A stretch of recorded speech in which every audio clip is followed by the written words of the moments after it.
សួស្តីបងប្អូននិងមិត្តភ័ក្តិយើងទាំងអស់គ្នាថ្ងៃនេះមានមេរៀនមួយទៀតហើយគឺមេរៀនថារូបមន្តធានារ៉ាប់រងថាបានជោគជ័យតើហេតុអ្វីបានជាមានរូបមន្តធានារ៉ាប់រងថាបានជោគជ័យដូច្នេះតើវាសំខាន់យ៉ាងម៉េចចំពោះបងប្អូនយើងទាំងអស់គ្នានៅក្នុងការវឹកហាត់នៅក្នុងការរៀនសូត្រនៅក្នុងការអ្វីដែលយើងចង់បានទិសដៅនៅក្នុងជីវិតដូច្នេះយើងបានដឹងហើយថាសំណួរសួរថាតើមានអ្វីទៅដែលខ្ញុំចង់បានពិតប្រាកដនៅក្នុងជីវិតតើជីវិតនេះចង់បានអីចង់បានក្តីស្រឡាញ់ចង់បានលុយកាក់ចង់បានអំណាចចង់បានអ្វីមួយដូច្នេះបងប្អូនត្រូវតែដឹងច្បាស់ហើយយើងក៏មានរូបមន្តមួយទៀតមកបន្ថែមពីលើដើម្បីឲ្យបានច្បាស់លាស់ថារូបមន្តធានាថាបានជោគជ័យដូច្នេះតើរូបមន្តធានាថាបានជោគជ័យនឹងមានន័យយ៉ាងម៉េចយើងនឹងយកមកបកស្រាយឲ្យបងប្អូនទាំងអស់គ្នាបានយល់បានដឹងបានមើលឃើញដើម្បីឲ្យបងប្អូនយើងនឹងអាចទៅធ្វើបាននេះគឺរូបមន្តធានារ៉ាប់រងថាបានជោគជ័យព្រោះអីមនុស្សយើងទាំងអស់ចង់បានអ្វីមួយតែងតែគិតមុខគិតក្រោយថាខ្ញុំអត់ចេះខ្ញុំអត់យល់តាមការពិតចំណេះដឹងមានតែ5%ទេកាលណាបើយើងធ្វើអ្វីមួយយើងផ្អែកទៅលើចំណេះដឹងមានតែ5%ទេអ្នកខ្លះគេអត់ត្រូវការចំណេះច្រើនទេតែជំនាញសមត្ថភាពអ្វីដែលចេះដឹងពិតប្រាកដហ្នឹងគឺ15%គឺចំណុចហ្នឹងគឺត្រូវតែដឹងឲ្យធ្វើឲ្យកើតមាន15%ហើយចំណុចទី3គឺអត់ធ្មត់តស៊ូធ្វើឲ្យបានសម្រេច80%ព្រោះអីមនុស្សម្នាក់ចង់បានអ្វីមួយអត់មានចិត្តអំណត់តស៊ូធ្វើវាទេធ្វើមិនតិច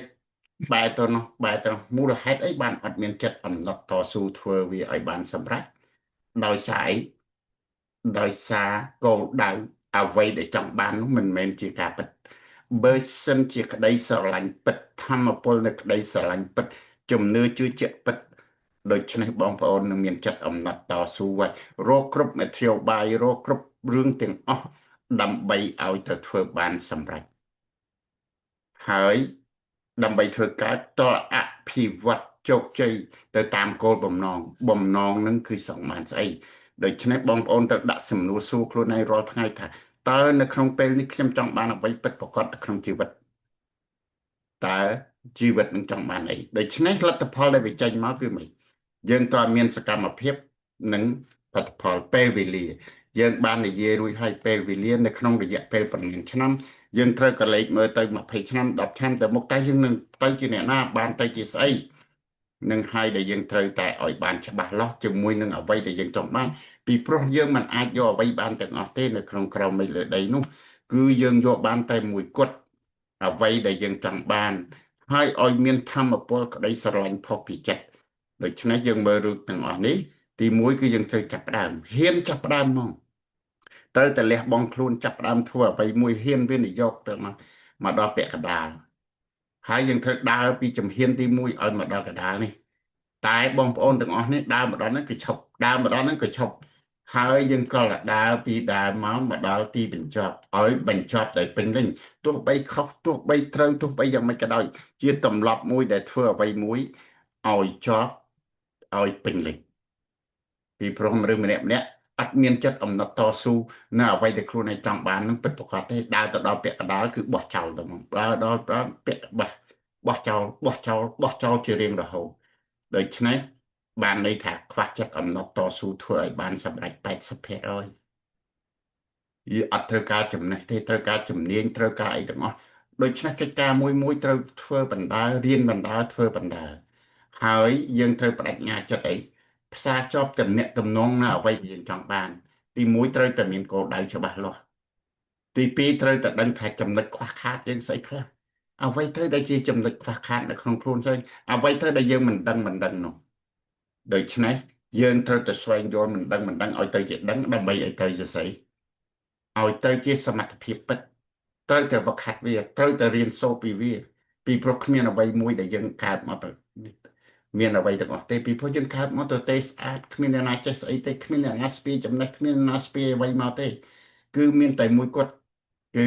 អត់ធ្មត់វឹកហាត់រៀនសូត្របង្ហាត់បង្រៀនខ្លួនយើងអភិវឌ្ឍផ្នត់គំនិតយើងទាំងអស់ ដើម្បីឲ្យខ្លួនយើងមានគំនិតមានបញ្ញាមានសមត្ថភាពមានទេពកោសល្យទៅធ្វើអ្វីបានមួយបើសិនយើងមិនលះបង់ឥឡូវហ្នឹងទេគឺយើងនឹងមានភាពស្ដាយក្រោយពួកឯពេលវេលាហ្នឹងស៊ីជីវិតយើងអស់ហើយទី3ដឹងពីអ្វីដែលត្រូវធ្វើបានន័យថាត្រូវដឹងពីជំហាននីមួយៗទៅធ្វើវា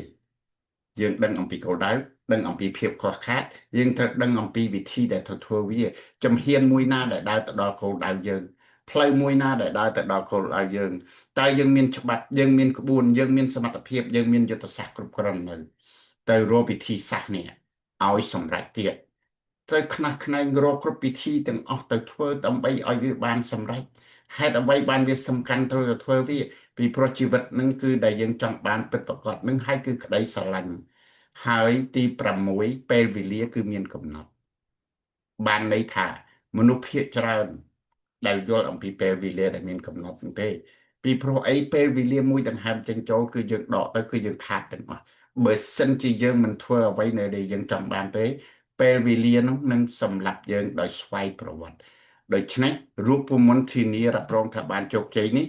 នឹងជួយបងប្អូនទាំងអស់គ្នាឲ្យស្វែងឲ្យយល់ឲ្យដឹងបើសិនជាបងប្អូនមានសំណួរអ្វីចង់ដឹងបន្ថែមទៅទៀតយើងអាចបែកវគ្គបញ្ជាជួយគ្នាទៅវិញទៅមកដើម្បីយល់ដើម្បីឲ្យខ្លាំងដើម្បីឲ្យដោះស្រាយគ្រប់បញ្ហាទាំងអស់សូមអរគុណសូមជម្រាបលាបាទ